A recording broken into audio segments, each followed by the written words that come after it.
Somebody literally just type an essay right here. Ooh, how are new players supposed to catch up to veterans? Discussions. Okay, let's discuss. Alright, guys. This is for Nikke, Goddess of Victory.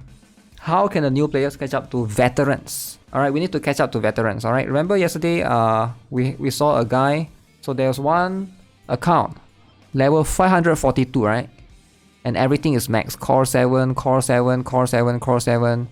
So level 542. So how do you catch up to this guy, right? Specifically, or any other guys? He type an essay, okay? Let's see. This is a serious issue. We gotta discuss about this, okay? So I'm still very newish. And I just got around Synchro level 140. Okay, he's not yet at 160 gate. Keep in mind, he's almost there. Not quite there yet. Almost there, alright? 20 levels away. And it feels like now I started to hit the wall for leveling. But he's not at the gate yet though. Why he already hit the wall? Maybe he's running out of battle data. Maybe he's running out of... Yeah, I think early on, battle data is going to be much more of an issue compared to core dust. And maybe credits, your goal and stuff. The rest, core dust will only be more important or more gatey once you are 160 onwards, I think. 160, 180, 200, around there. Okay, so before it had a pretty good pace. And now, it's only a few levels for one character per day. So his complaint is, right now, before this, I mean early on, I'm sure you guys have experienced this. Nikke allows you to have multiple levels, right? In like the courses of like one day. And then after that, the progression starts slowing down eventually, of course, right? So right now he's complaining, his concern is you only get one level per day. Or he said a few levels for one character per day. A few levels for one character, okay? So also, it seems that core dust is only handed out in very small numbers. Yeah, core dust is going to be the gate for most players. So it's only being handed out in very small numbers. That's actually true. I need a total of 35k to get my 5 characters past level 140. Okay, he's at the 140 gate. So he's like now stuck at the core dust, alright? It's been a while.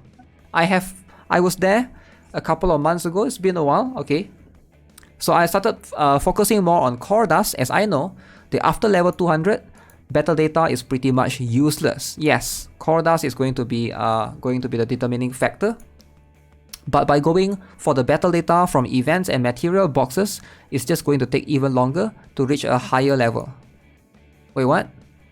Oh, but by not going for the battle data from events and material boxes, it's just going to take even longer to reach a higher level. From events and material boxes, but why would you not buy it though? I don't understand. I thought you could empty the shop easily, right? You should be able to buy the tickets, right? If you play every single day. You should be able to buy the core dust easily. And the battle data as well. You can't if you buy core dust. Oh, he went and buy this one, is it? You should be buying this for sure, right? The boxes you should be buying. Or the core dust case. The core dust case you should be buying. So he bought this. He prioritized this over the battle data set case. Is that why? This one is very expensive, yeah. Yeah, this one is a bit tricky. I don't think this is efficient compared to the battle data. I think you should still buy battle data if you're new. And then prioritize this last, because this one is like super inefficient. And it gives so little, right? 300 of this event currency for 30 of that is really little. And also, I believe one more is this one right here, which is the Union Run, the recycling shop. So this one you should be able to buy the core dust, the battle data, and the credits easily. I think this one no problem, unless you go and buy all of this, which I guess it's cool, but if you do advice every day, you don't really need to buy so many of these, right? For the recycling shop, this is for the union rates, right?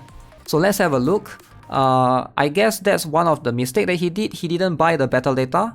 So he said right here, right? He literally mentioned, by not going for the battle data from events and material boxes, it's going to take even longer to reach a higher level, okay? It seems interesting to me that leveling is an actual gameplay feature in this game. While in other gacha games, it gets obsolete pretty quickly with being able to max out characters, levels, and skills as soon as you pull them. Okay, so he's bringing up some examples. Okay, let's hear his examples. For example, Dragon Ball Z Dokkan Battle. is a gacha game I'm familiar with. Okay, he came from Dragon Ball Z. He came from playing a dude game to a game with waifus only. So it doesn't matter if you started playing 3 weeks ago, we both pull the new character, get him to max, level without any problem, and from that point, both our characters are the same in strength. So he's trying to say that Dragon Ball Z Dokkan Battle, you can start today and you can compete with the veteran players. Okay, that's pretty interesting. I didn't know about that. Alright, so most gacha games, you don't really get to compete on an equal playing field. Alright, if somebody started earlier than you, obviously they're going to be ahead. I also wonder how this will affect the health of the game. People don't like being behind just because they didn't start playing from day one.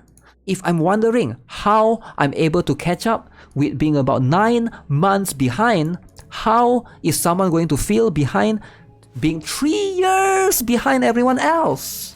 He's got some points. He doesn't like that he's 9 months behind. What if somebody plays Nikke 3 years from now? Think of that, guys. Think of that. Okay?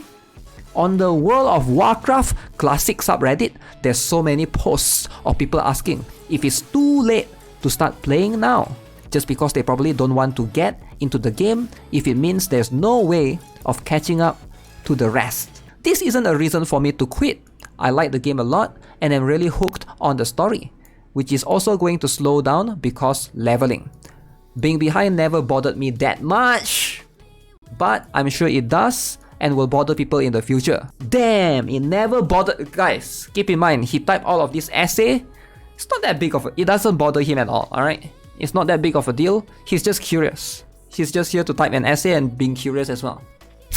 Alright, I like this essay. I think this is a very interesting one, right? Does this bother people? I guess it does bother people. Nikke does have a different system, to be fair. I'm not sure what Dragon Ball Z Dokkan uses. That's like a different one altogether. But Nikke is an idle game. So idle game, I guess they do have a different mechanic altogether as well. So treat the game like a single player game.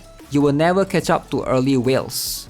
New players won't ever catch up the synchro levels of veterans, especially active ones, but it hardly changes anything for them in terms of Nikke gameplay. We are separate in sub-servers for ranking rewards arena, so we can match up with people who start the game roughly at the same time. I think this is true, right? So the arena, the PvP in this game, you are thrown in a group that there's a very high chance if you start the game today, you're not going to fight somebody that plays day one, right? No way. Like for me, I remember in my group, in my special arena group, I always fight the same people that I see since day one as well. So this is going to be the same for everyone, I believe. Solo raid challenge have an automatic synchro to level 400. So you just need to farm overload gear and skill to be able to compete with day one player. Sure, it takes time, but it's possible. Only the union rates are kinda unfair since we compete with the whole server without automatic synchro level. At some point, you're capitalized way more on organization than brute force. So I guess it balanced things out. Yeah, I think that's a fair point. So he's trying to compare with World of Warcraft, which I think that's a completely different game, right? I'm not sure about World of Warcraft. Yeah, I do think that is not possible for day one players. For you to catch up to day one players if you start today, you're going to be behind in the amount of Nikkes you have. You're going to be behind in terms of your duplicates, your levels, but there's really no need for you to actually catch up, to be honest, right? Like PvP is in its own rankings. Solo raids, sure, that's the only thing. But solo raids is not, the rewards is like, there's no gems whatsoever, right? The thing for you to buy more cube materials. And that one is cool, but it's like, it's not that big of a deal, I think. Other than that, there's no reason for you to catch up. Union raids, it depends, right? Union raids, it depends on which union you are in. If you want to compete, obviously, yeah, that one's gonna be different. You get a cool frame, eh? I don't know, it's not something that I guess bothers me, I would say. If I start a new account, I mean, Nikke is a pretty fun game, right?